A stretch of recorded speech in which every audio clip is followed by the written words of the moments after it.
Welcome back to GopherCon. It's so nice to be here in person with you all after 3 long years.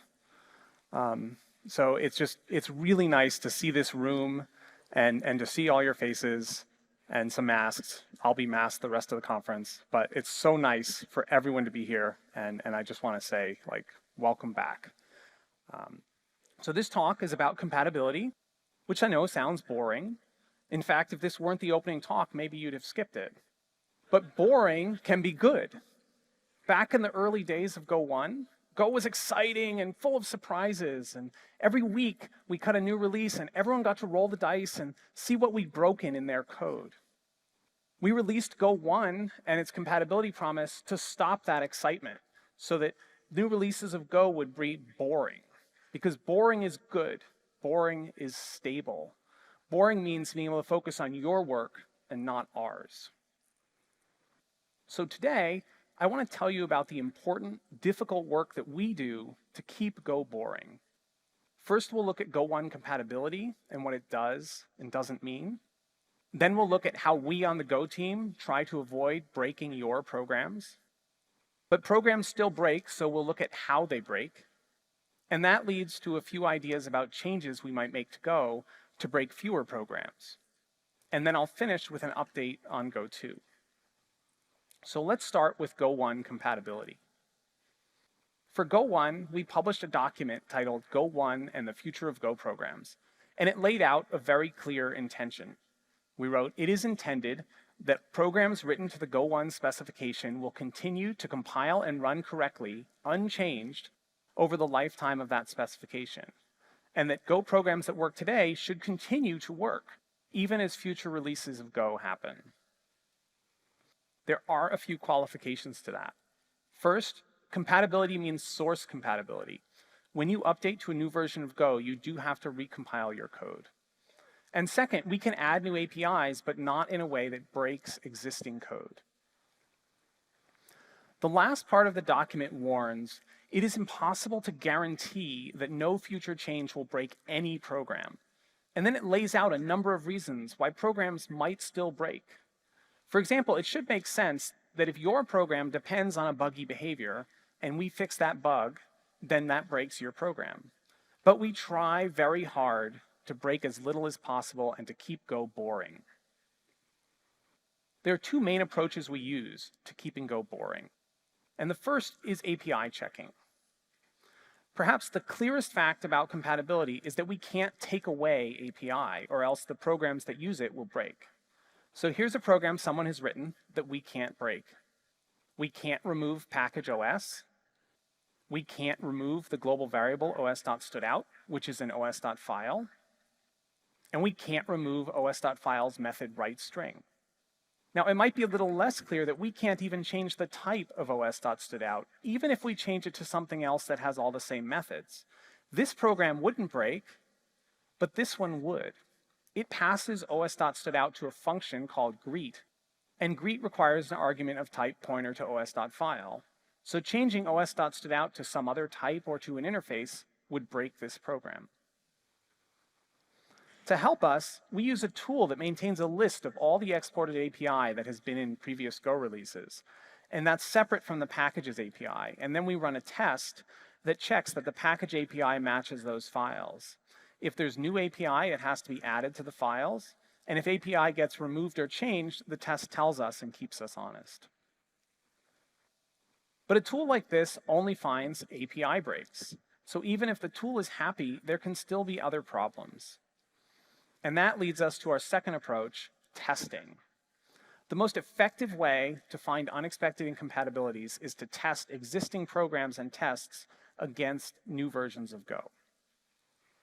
We test the development version of Go against all of Google's internal Go tests on a rolling basis. And when they're all passing, we install that version of Go even before a release as Google's production Go toolchain. Now, if a change breaks tests inside Google, we assume it's going to break tests outside Google as well. And we think about whether there are ways to mitigate that, and at least document the potential problem in the release notes.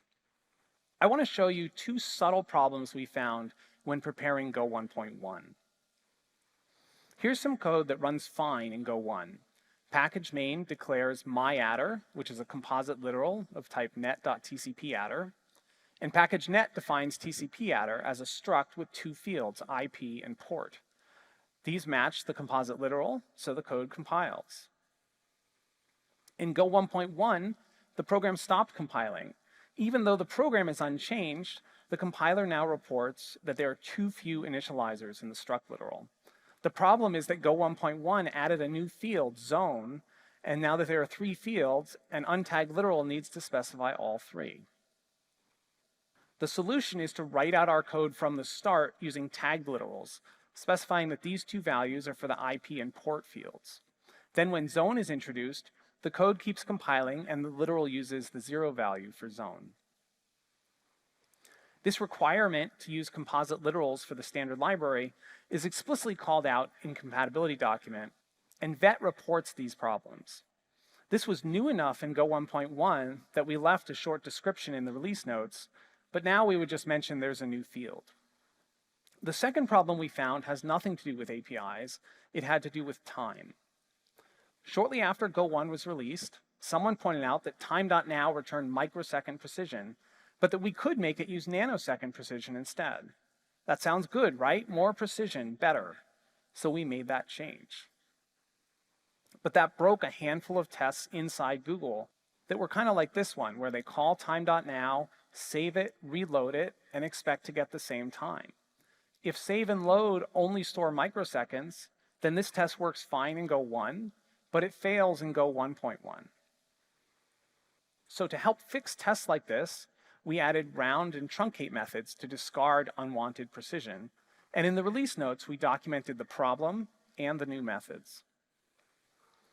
These examples show how testing finds different kinds of incompatibility than the API checks do. Of course, testing is not a complete guarantee either, but it's much more effective than the API checking.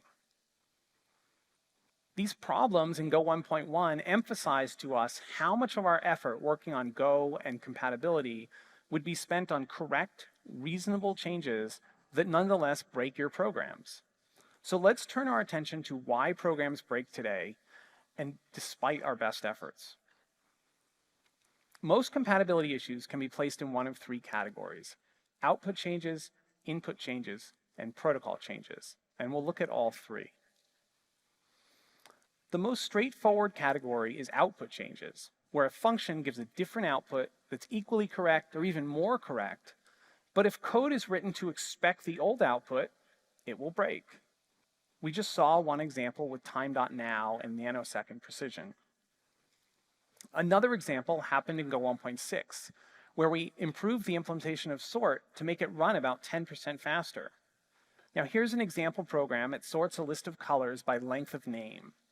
And in Go 1.5, it returned green, white, black in that order. Those are all equal, so they can be returned in any order. And Go 1.6's algorithm turned out to return white, green, black. Now again, sort is clearly allowed to return equal elements in any order it likes. And this algorithm change makes it run 10% faster, so that's a win. We want to do that. But programs that expect a specific output are going to break. So this is an example of why compatibility is so hard. We don't want to break your programs, but we also don't want to be locked into undocumented implementation details. As another example, in Go 1.8, we changed compressed flate to produce smaller outputs with roughly the same CPU and memory overhead. That's a win-win, right? Well, no, it wasn't. It broke a project inside Google that needed reproducible archive builds. Now they couldn't reproduce their old archives. So they had to fork the old compressed flate and the old compressed gzip so that they could keep building the same bits that they did with earlier versions of Go. We do a similar thing with the compiler and sort. We use a copy of sort so that no matter what version of Go you use, the compiler produces the same outputs. So those are examples of output change incompatibilities. The best answer is to write your code and your tests to accept any valid behavior, and to use these breakages as an opportunity to revise your tests to do that. But if you need truly reproducible outputs, the next best answer is to fork the code, to insulate yourself from changes, but note that you're also insulating yourself from bug fixes. The next category is input changes, where a function changes which inputs it accepts or how it processes them. For example, Go 113 added support for underscores in numbers for readability. And at the same time, we updated strconf.parseInt to handle the new Go syntax. This didn't break anything inside Google, but I heard recently from a user whose code it did break. They were using numbers separated by underscores as a data format, and they only looked for the underscores when parseInt failed. So when parseInt stopped failing, their underscore processing stopped getting run. As another example, when I wrote net.parseIP, I followed the examples in the early RFCs, which showed decimal addresses with leading zeros sometimes. So this address in Go is 18.32.4.11 with a couple zeros mixed in. I found out later that most C libraries interpret that leading zero as meaning this is an octal number, making the same input 18.26.4.9. This is a serious mismatch between Go and the rest of the world, but changing the meaning of leading zeros from one Go release to the next would also be a serious mismatch. It would be a huge incompatibility. So what we did instead is in Go 117, we changed parseIP to reject IP addresses with leading zeros outright. This way, if Go and C both successfully parse an IP address, they agree on what it means. Now, this change didn't break anything inside Google, but the Kubernetes team is concerned that saved configurations might have used these addresses, and now they wouldn't parse anymore with the new Go. Now, those addresses probably should be removed from the configurations because Go reads them differently than most other software. But that should happen on Kubernetes' timeline and not on ours. And so to avoid the semantic change, Kubernetes forked net.parseIP to make a copy of the original. Those are some examples of input change incompatibilities. And the best answer to those is to process user input to validate the syntax before you call the general parser. And sometimes you do need to fork the code. Now, the parseInt and parseIP changes were input changes for Go, but in their systems, they were protocol changes, which is the next topic. A protocol change is a change that's made to a package that ends up externally visible in the protocols a program uses to communicate with the outside world. Almost any change can become externally visible, as we just saw, but I'm talking here about changes that are externally visible in almost all programs. A clear example is when Go 1.6 added support for HTTP2. Here we have two Go programs talking to each other across the internet using HTTP 1.1. When they both update to 1.6, they'll start using HTTP2. Now, due to some problem these Gophers have no control over, there's some middle box that's breaking their HTTP2 sessions, and they can't talk anymore. Clearly, Go must support modern protocol versions, but at the same time, enabling them can break programs like this. Now, don't worry, the cloud Gophers know about the problem and they're working to fix it, but what can the other Gophers do while they wait? They could go back to Go 1.5, but that's not very satisfactory. So instead, Go 1.6 documented the change as well as ways to opt out. There were two ways. First, you can make source code changes in your program to disable the HTTP2 client or the server or both. And you could also set a Go debug environment variable at runtime to have the same effect. Here's a subtler example of a protocol change. No one should be using SHA-1 certificates for HTTPS anymore. Certificate authorities stopped issuing them in 2015, browsers stopped accepting them in 2017, and so Go removed support earlier this year with a Go debug to turn them back on. And we announced that we were going to remove the Go debug in the next release. The Kubernetes team let us know that some private installations are still using private SHA-1 certificates. And putting aside the security problems, it's not Kubernetes' place to force these enterprises to upgrade their certificate infrastructure on Kubernetes' schedule or on Go's. And it would be very painful for Kubernetes to fork TLS and HTTP just to keep support. So we agreed to keep the override in place for longer to create time for an orderly transition. After all, we want to break as few programs as possible. So let's turn our attention to changes we might make to Go to do that, to break fewer programs.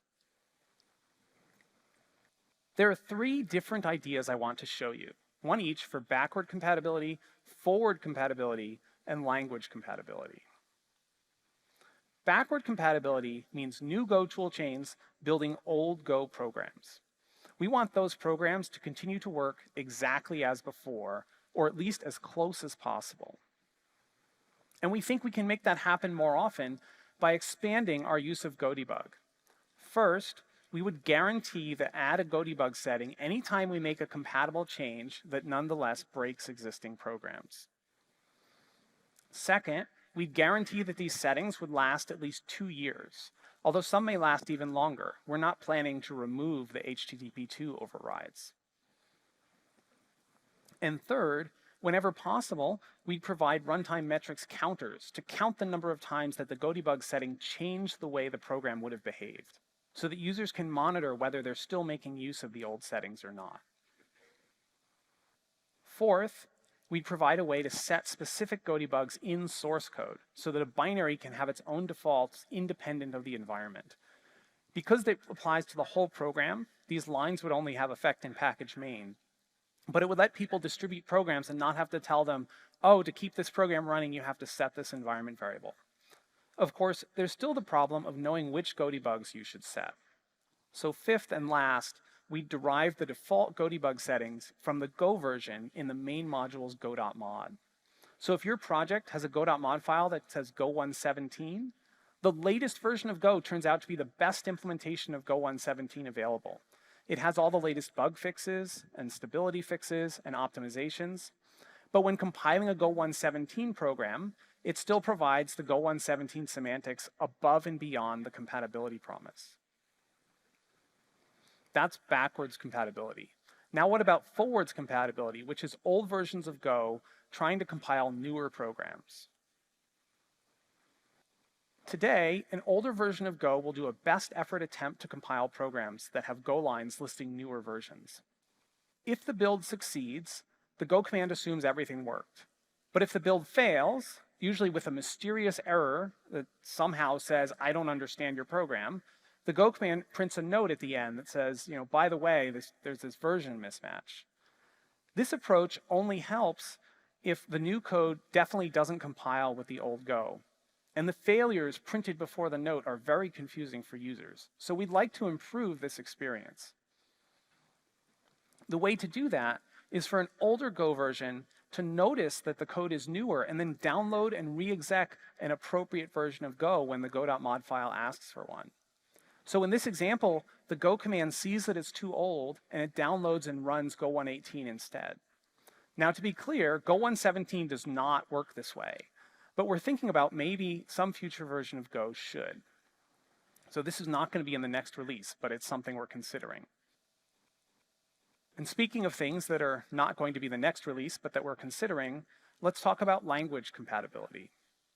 The GoDebug settings we just saw are limited because they have to apply at runtime to the whole program.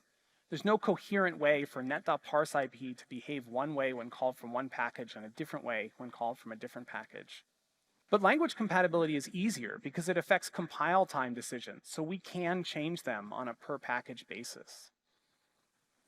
In fact, we already do this in a limited way. When the Go command compiles any package, it tells the compiler what Go version that package's go.mod says, and then the compiler tailors the language.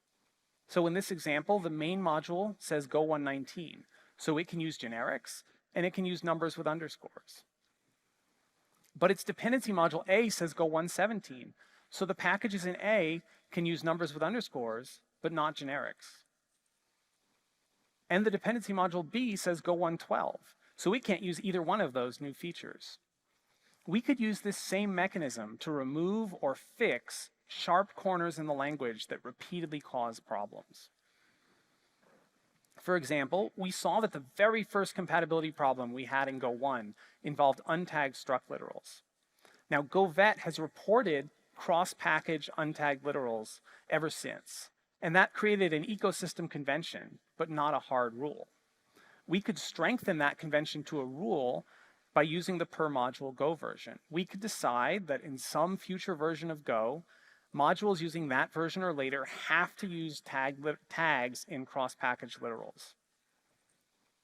So in this example, the main module says Go 130, so it has to use tagged cross-package literals. But its dependencies have older Go versions, and they can keep using the untagged forms. This ensures that new code that gets written avoids pitfalls, but the old code continues to build.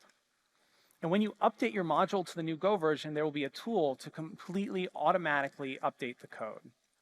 The pattern here would be that we can remove problem features from the language, but we can't redefine them. However, there is one exception to the no redefinitions rule that I think we should consider, and it involves for loops. This is a correct program, except that we don't know when the workers finish. We might try to fix that by adding a wait group. Now we know when the workers are done, but they're not doing the right work anymore. We added a bug.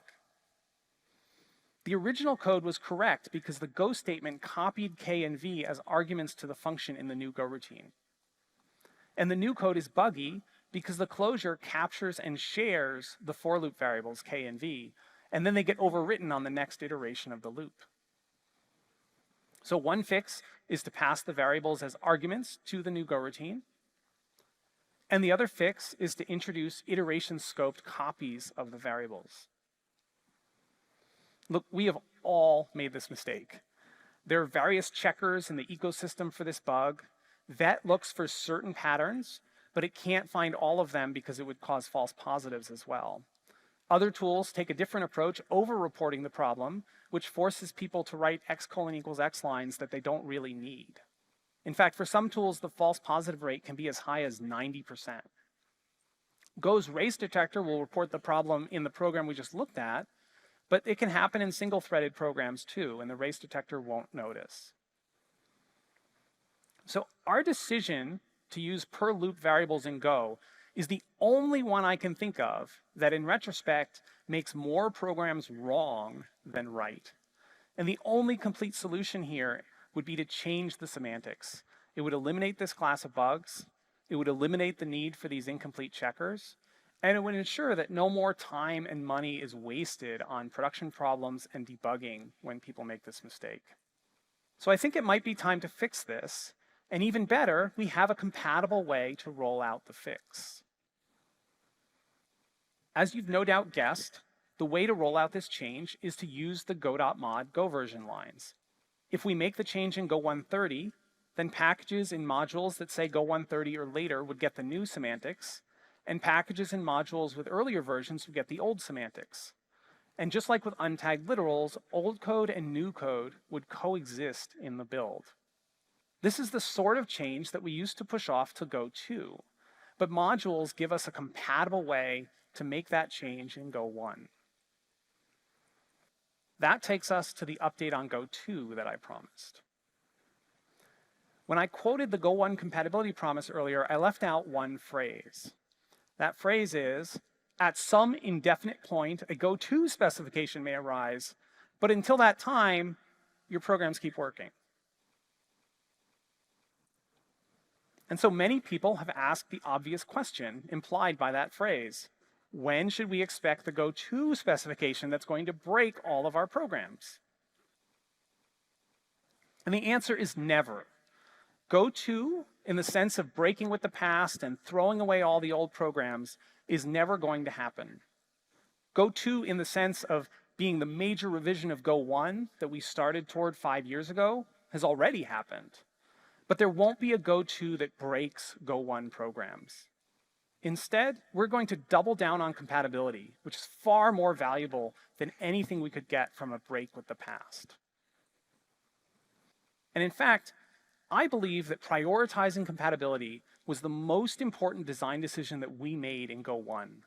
So what you'll see over the next few years is minor adjustments, like perhaps the untagged literals change, and maybe the for loop fix, all keyed off the go.mod Go lines, so that existing code continues to compile exactly as it always had. And we'll keep calling this Go 1.x, not Go 2, to emphasize that continuity and backwards compatibility.